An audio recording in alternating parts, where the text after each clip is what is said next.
تعلم یا فتى والجهل عار،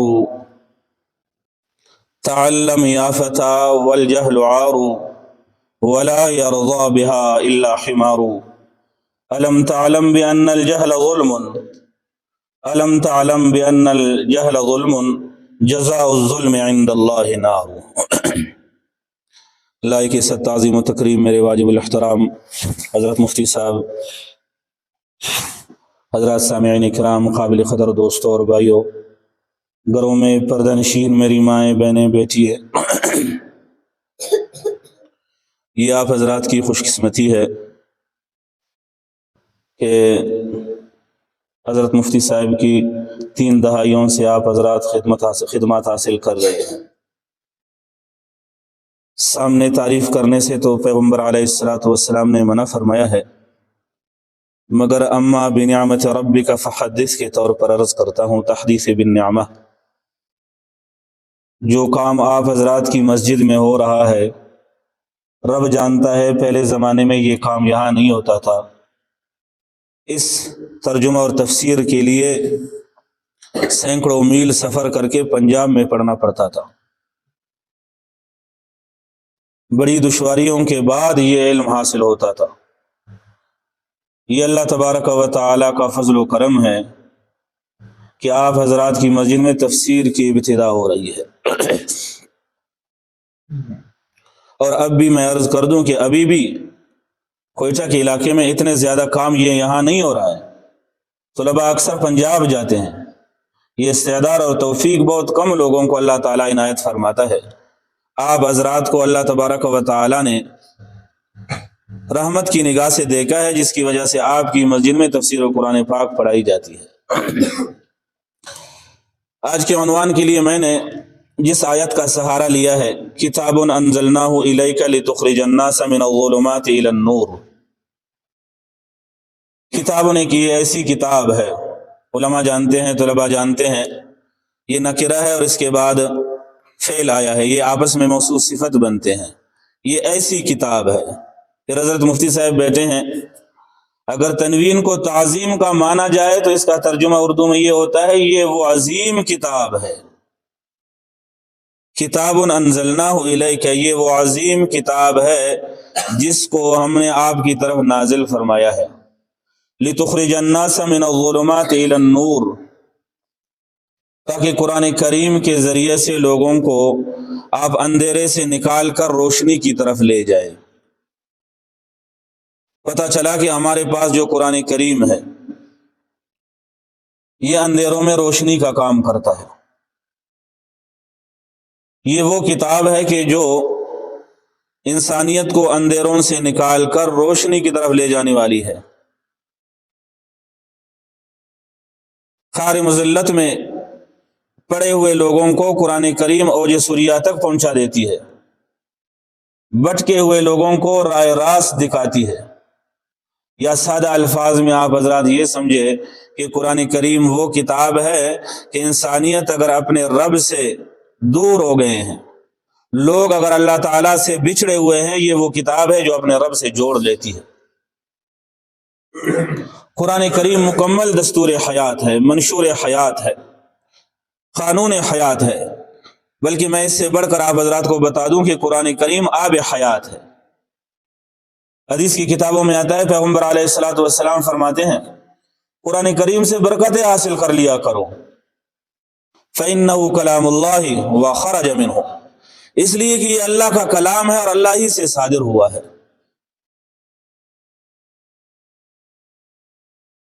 اس کا دیکھنا بھی عبادت، اس کا سننا بھی عبادت، اس کا آت لگانا بھی عبادت، اس کو پڑھنا بھی عبادت اور اس کو پڑھانا بھی عبادت.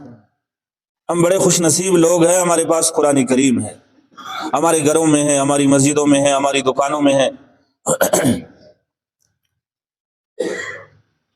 ایک سیاح نے اپنا سفر نامہ لکھا ہے 1992 کا.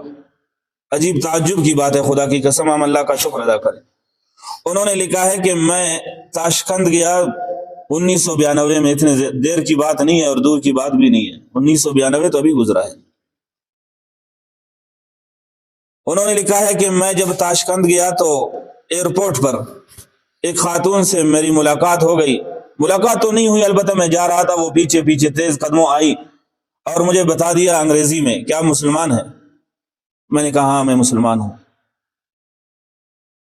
پھر اس نے مجھے بتا دیا کہ آپ کے پاس قرآن پاک ہے؟ میں نے کہا ہاں میرے پاس قرآن پاک ہے، چھوٹا سا قرآن پاک جو سفر کے لیے میں نے اپنے پاس رکھا تھا وہ نکال دیا۔ کہا اگر آپ مہربانی کریں گے وہ کتاب مجھے، قرآن پاک مجھے دکھائیں گے تو میں بہت خوش ہوں گی۔ میں نے بیگ سے قرآن پاک نکال کر اس کو دیا تو وہ رونے لگ گئی، کبھی آنکھوں پہ رکھتی ہے، کبھی بوسہ دیتی ہے، کبھی آنکھوں پہ رکھتی ہے، کبھی بوسہ دیتی ہے، سینے پہ لگا کے رکھی ہے، بس رو رہی ہے۔ بہت دیر تک قرآن پاک اس کے پاس رہا۔ میں نے کہا پتہ نہیں ہوش کے اعتبار سے عورت کیسی ہے، خواہ میرا وقت ضائع کر رہی ہے۔ پھر میں نے اسے بتا دیا میرا قرآن پاک آپ مجھے دیں گی کہ نہیں؟ کہا آپ تسلی کریں میں قرآن پاک دے دیتی ہوں، میں مسلمان ہوں، میری عمر 39 سال ہے، میں نے کبھی قرآن پاک کو نہیں دیکھا 39 سال سے، آج جی بھر کے قرآن پاک کو دیکھ رہی ہوں کہ پتہ نہیں دوبارہ موت تک قرآن کریم دیکھ سکتی ہوں کہ نہیں دیکھ سکتی۔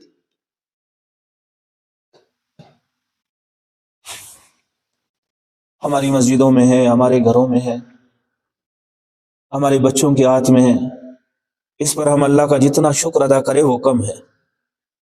ہمارے چھوٹے چھوٹے بچے جو قرآن پاک نہیں سمجھ سکتے ہیں، نہیں پڑھ سکتے ہیں، مگر کاپی اور قرآن کا فرق جانتے ہیں۔ یہ جدا بات ہے کہ اب قرآن کریم کی طرف رجحان کم ہو گیا ہے۔ اکثر لوگ یہی کہتے ہیں کہ مجھے قرآن کریم پڑھنا نہیں آتا ہے۔ اپنے رزق کے لیے کوئی تسبیح پوچھ لیتے ہیں، ہم بتا دیتے ہیں کہ وَمَن يَتَّقِ اللَّهَ يَجْعَل لَّهُ مَخْرَجًا وَيَرْزُقْهُ مِنْ حَيْثُ لَا يَحْتَسِبُ پڑھو، وہ کہتے ہیں مولوی صاحب مجھے قرآن پاک پڑھنا نہیں آتا ہے، میں نے نہیں پڑھا ہے۔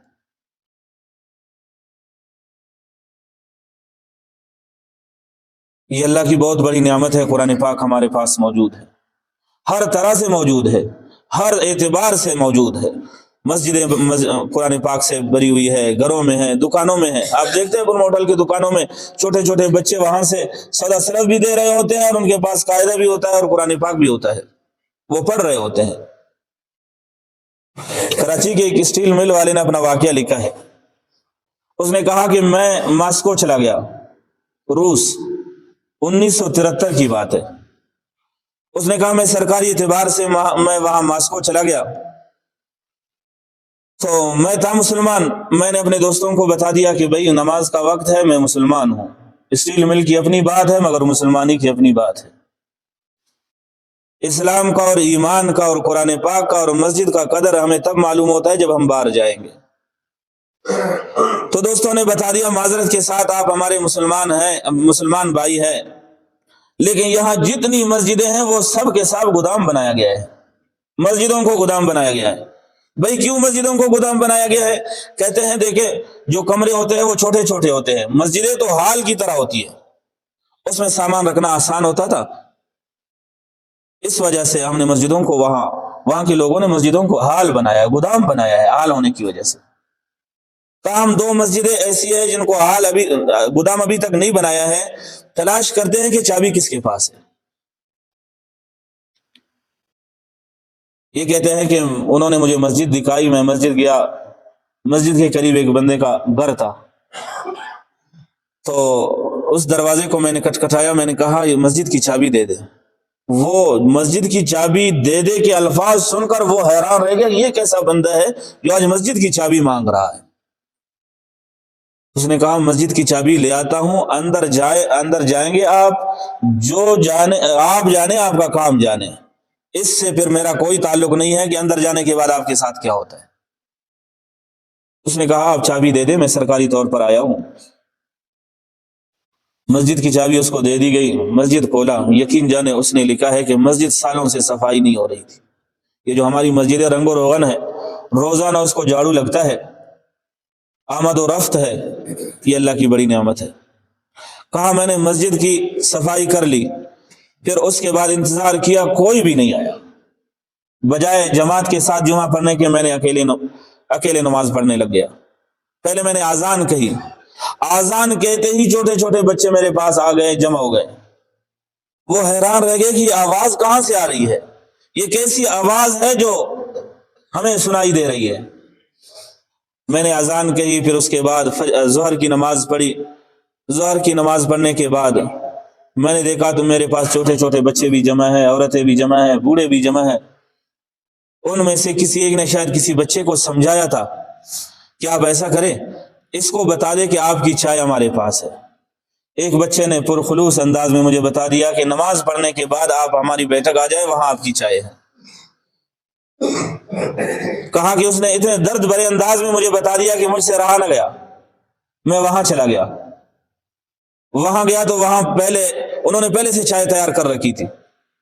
میں بیٹھ گیا، پہلے انہوں نے اپنے بچے بٹھائے، پھر اس کے بعد جوان بٹھائے، پھر مرد حضرات بیٹھ گئے، پھر آخر میں عورتیں بیٹھ گئی۔ تو مجھ سے پوچھا کہ یہ جو آپ نے اذان کہی ہے، یہ الفاظ کہے، یہ کہاں سے سیکھا ہے؟ ہم نے تو کہیں اذان نہیں سنی ہے، ہم نے کہیں اذان نہیں سنی ہے، یہ کیسے مسلمان ہے؟ کہا کہ یہ اذان کے الفاظ ہے۔ پھر میں نے انہیں بتا دیا کہ آپ لوگ مسلمان ہیں، کہا ہم مسلمان ہیں۔ پھر میرے پاس ایک قرآن پاک تھا، میں نے اس کو نکالا، بچے کو دکھایا اس جگہ سے، یا ایھا الذین آمنوا قوا انفسکم واہلیکم نارا، یہ جگہ دکھایا بچے کو، میں نے بتا دیا کہ یہ پڑھے۔ بچہ دیکھ تو رہا تھا لیکن پڑھ نہیں سکتا تھا۔ پھر دوسری دفعہ میں نے اسے بتا دیا، پھر تیسری دفعہ اس کو بتا دیا، وہ نہیں پڑھ سکتا تھا بچہ۔ پھر اس ایک آدمی نے کہا کہ یہ آپ نے کیا دکھایا اس کو؟ میں نے کہا یہ قرآن کریم ہے۔ کہا اس کو الفاظ بتا دے۔ پھر میں نے الفاظ بتا دیا، یا ایھا الذین آمنوا قوا انفسکم واہلیکم نارا، اس کا بھی اپنا ترجمہ ہے، بہت زبردست ترجمہ ہے، اور موقع کے مطابق یہ الفاظ اس نے شاید نکالے تھے کہ لوگوں اپنے بچوں کو آگ سے بچاؤ، اپنے آپ کو اور آگ سے بچاؤ۔ تو میں نے یہ الفاظ اس کو کہہ دیا تو بچہ شروع ہو گیا، خوبصورت تجوید کے ساتھ شروع ہو گیا، پڑھتا گیا پڑھتا گیا پڑھتا گیا پڑھتا گیا۔ پھر میں نے کہا خاموش رہے، خاموش ہو گیا۔ پھر میں نے کہا میں نے آپ کو قرآن کریم دکھایا، آپ نے نہ پڑھ سکا، میں نے الفاظ بتا دیا تو آپ نے پڑھ لیا۔ اس کے ایک بڑے نے مجھے بتا دیا کہ اصل بات یہ ہے، اگر ہمارے پاس قرآن کریم کا کوئی ایک ورق بھی نکل آئے، سرکار کو نظر آ جائے، حکومت کو نظر آ جائے، تو پھر ہم سب گھر والوں کو پھانسی دے دیتا ہے وہ۔ اس وجہ سے ہمارے پاس قرآن کریم کا کوئی بھی نسخہ نہیں ہے، ہم نے زندگی میں قرآن کریم نہیں دیکھا ہے۔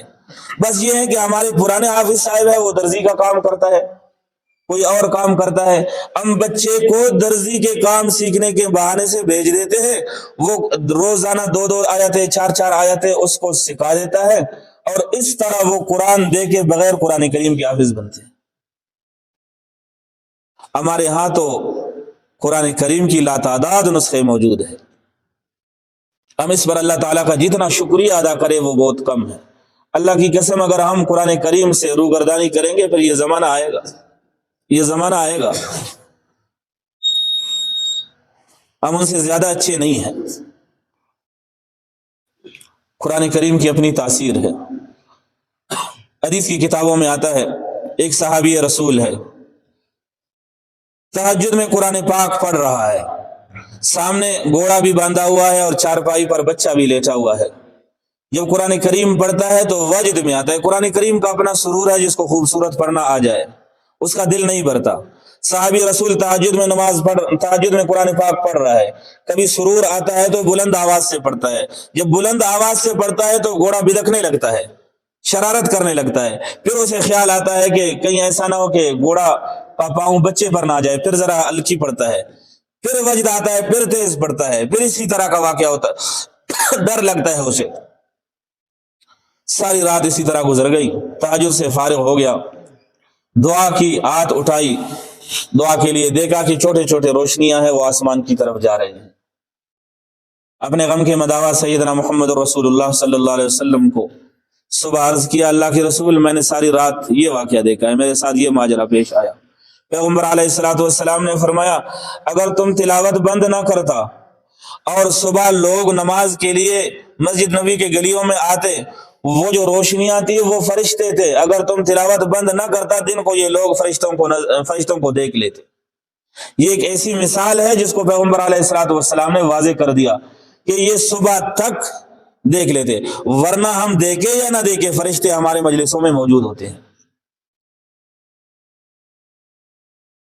یہ قرآن کریم کا تعلق ہے، اس کی برکتیں ہیں۔